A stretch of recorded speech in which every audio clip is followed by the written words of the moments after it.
Greetings, sending you all some warm, positive vibrations. So today is day number 12 in 30 days of intentional relaxation. So we are exploring, if you would like to join, we're exploring whether or not taking deep breaths, deep breathing can make a difference in our mood. Can it affect mindless eating? Our tendency to mindlessly overeat or to consume energy that we don't need. We do know that from science that it does have a difference, make a difference, and affect our body chemistry. So it's simple breathing, no religion required, no big production. So shout out to all my early risers. So a couple of things I wanted to touch on as far as relaxation are simple tools that are huge in my toolbox that I've used. You can feel free to share respectfully in the comments anything that you're using. So a couple of the ones I'm going to go over today is one is what I call upliftment oil. So I don't like a whole lot of perfumes or a natural scents. However, there are a few scents that are very distinct. And one in particular is a mood lifter. And that essential oil is lemongrass. Lemongrass is it's like a mood shifter. There's lemon oil and then there's also lemongrass. So these are essential oils you can find at the health food store. And what you can do, you can anoint or bless yourself. Why wait for blessings? You can bless and anoint yourself. And essential oils usually, lemongrass is not a harsh oil, but you can put it inside of a carrier oil. It's very delicate to stretch it. And I will put oils inside of a little bottle, inside of a roller. You can use it with olive oil. And you can stretch it to anoint yourself after you have your bath. And lemongrass is to me a very distinct mood lifter. Now, there are several oils that I like. Again, I don't like a whole lot of oils and things that smell like perfume. And one of them, because oils and scents similar to certain scents that you smell during the holidays, all of these things leave imprints in our mind along with memories, and we can use them to shift our mood. So one of the oils that I really like is an oil that my cousin, who growing up was a Rasta, the first one I heard saying anything significant about chocolate folks and African folks in our culture. My cousin, who was a Rasta, I have a couple of cousins in my family who are Rasta as a little girl. So that was something totally unbeknownst to me. And growing up, when I was a little girl, Rasta, there was a stigma on it, right? There was skinny inside of my family. It was not as celebrated as it is today. Actually, Rastas were persecuted.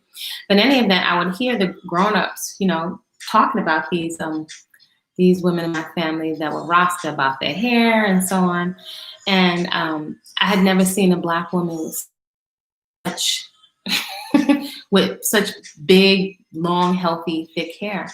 And my cousin, when she would take a shower, when she would wash her hair, she was extremely clean. And she would shake her hair and she'd take her scarf off, and it smelled so divine. It had such a beautiful scent. So that scent brings up a very fond memory for me. So as an adult, I always remember that scent, and I went and I found that oil and I mixed it with lemongrass oil. So that's what I call upliftment oil. So I'll mix that with lemongrass and I'll put that inside of here. So I have two different oils I mix with lemongrass. So when I'm taking a warm bath or a shower, that's one of the ways that I will shift my mood, right? Really good champa. Incense in the house, lemongrass, which I can put on a burner, and also I will anoint myself with oils. So that's one of the things I do to make myself feel better. Something else that I would do is I'm very big into self-massage, right? Because you can't always wait for somebody to massage you, right? And I think there are ways of treating ourselves, right, that we can really use every day. So I've been around a lot of massage therapists. I have massage therapists in my family. But I'm intuitively a good massager. So something I would use quite often is Shea Butter. I used to use the yellow one with palm oil, but now I use the just the white one, but it's raw Shea Butter. And massaging myself with extra virgin olive oil, like the good stuff, the best of whatever you can find available, coconut oil, and also shea butter for my feet, my hands. Is actually very soothing. So many of us may not consider just taking the time to massage your own hands and your feet. It'd be great if other people would do it for you, but are you really going to wait?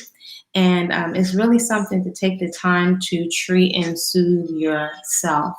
Also, it's very healthy. Something I do every day is breast massage. So I don't know what the equivalent of that would be for any men folk out there, but it's it's extremely soothing, and it's also a good way to check the health of your breasts and make sure there are no unhealthy growths or anything over there. And these are ways of intimate touch that I think quite often we crave and desire it so much. I don't know if it's just programming. We are social creatures. But we constantly seek it from outside.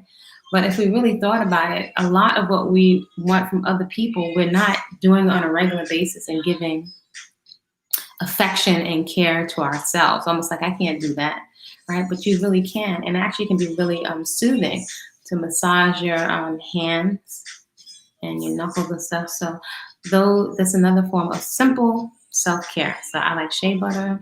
I will also use olive oil and coconut oil for my face. Actually, I find it extremely soothing. And so that was upliftment oil, the hand massage, and I also want to touch on overwhelm and feeling overwhelmed, right? It's easy for many of us to feel overwhelmed, particularly during these times. But I think at any time, with stresses and the responsibilities of being an adult, right? Especially if you have others in your care. I would even say as today we can clearly see that many of our children, isn't that interesting? Children, when they should be thinking of running and playing, a lot of our children we can see feel very overwhelmed. Right, overwhelmed. It's like you can get to a point of overwhelm where you kind of shut down, and it's not. We try to treat ourselves like we're these logical creatures, but when it comes to traumas and emotion and storing trauma in the subconscious, it is anything but logical. Just like fight or flight, when we perceive that we are threatened or there's a threat to us. We shut down. We can literally shut down. Our nervous system is shut down. We can feel it. Butterflies or different things in our nervous system will shut down. So many of us can feel overwhelmed. So what do you do when you feel overwhelmed? That could turn into you lashing out. Definitely affects our digestive system, our heart rate. What kinds of ways can we use to soothe ourselves when we're overwhelmed? Because that's reality. And at some point in life, I suppose we will all feel overwhelmed. I think it's good to know we're human. We are human. Got to remember, we put a lot of pressure on ourselves, but we are human, right? And so sometimes we're going to feel overwhelmed, but how can we soothe ourselves? So there's upliftment oil, there's massage. I found it very helpful to lay on the floor sometimes and do absolutely nothing. The same rest pose, what is called sometimes Shavasana, or it's called corpse pose. But literally to lay on the floor, kind of like, which is actually a position of surrender, and do absolutely nothing and allow the thoughts to go crazy, and then eventually they dissipate. They can start back up again, and then they dissipate. And another one of my tools, huge in my toolbox, along with food and movement, is music. And I am extremely, extremely sensitive to the tones, rhythms, and especially the lyrics. I know I'm a music lover, and music can be very hypnotic. Obviously, we see how much music moves us as human beings. And sometimes the rhythm can be so fantastic, but the lyrics are disturbing or tragic, or just not on the trajectory that I want to be on. So one of the tunes that I've been listening to recently is this woman, a sister named, I think her name is Gopele, and it's Closer to My Dreams. So I love intensity and movement and intensity in music. And I find, I don't know if you can relate, there are certain musical tunes that actually make me want to emote or actually bring me to tears. So this is one of those songs, Closer to My Dreams. You're welcome to look it up on YouTube or on whatever your musical app is on your phone. And the lyrics are on point, and the intensity of the rhythm, that it just brings me to tears. And I think, I don't know if you ever consider crying as a form of relief. So we don't always have to wait until we are in a tragedy to cry. You know, I think sometimes I had an elder once that told me, a spiritual auntie that said, "Oh, baby," she said, "crying is cleansing." But I think quite often we don't cry. I don't know. Let me know if anyone has ever explored crying on purpose. I think we can be terrified of approaching certain emotions, but I have found it to be a tremendous release. So there is certain music that makes me want to move or sway my body, and this is one of those songs. So it brings me to tears, and particularly when you think of the lyrics. She's constantly, music is like a chant, chanting closer to my dreams. I can see my dreams in my sleep and even as I wake. So the lyrics are beautiful, but it's very intense because we all have dreams or things we envision, whether that's love or accomplishments. And in the feeling of overwhelm, we may not, and she says it in the song, we may not think I'm ever getting closer. So it's actually a really beautiful song. I consider it a chant, anything that we're repeating over and over. So I found sometimes just allowing yourself to cry unashamedly, if you're able to by yourself, or when you're soaking in a tub or a hot shower, it is a tremendous release. You might want to try it sometime. So that's what I am vibing to. Go Pele, Closer to My Dreams, and we're continuing on in our exploration of the breath, right? It's spiritu, spirit, or the breath, the life force that animates the body. So just simple, no religion required. So you're welcome to take a comfortable position. Today I don't have my yoga block. I have one of my handcrafted pillows, cushions, and sit up in a nice tall position, leaving a space between your shoulder and your ears. Make sure you don't have computer neck and pulling your cervical spine, your chin in alignment with the rest of your spine. And you can breathe with your eyes open or closed. So also the last meditation yesterday, we explored part of it in relaxation with opening our eyes and deep breathing. Usually many of us expect we have to keep our eyes closed, but we don't. It can be whatever moves you. But the whole point is to intentionally allow ourselves to relax.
Mm.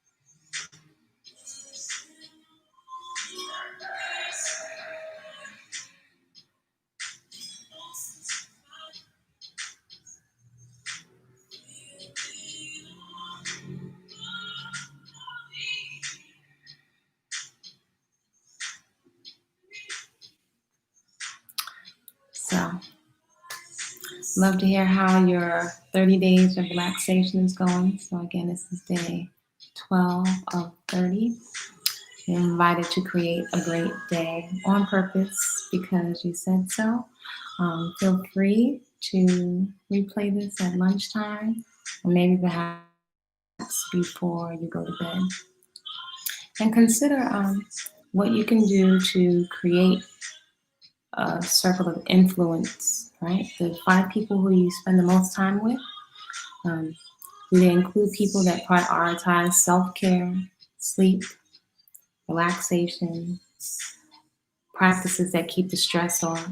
Are they positive around personal development, investing in communication skills, learning how to communicate effectively, um, and resolving conflict? So consider different ways that you can create that kind of support for yourself, right? I often feel that more people would eat healthy or engage in healthy activities if um, we had more outlets for play and making food together, healthy food together, and relaxing together. So, with that being said, create a great day on purpose, and I will see you soon.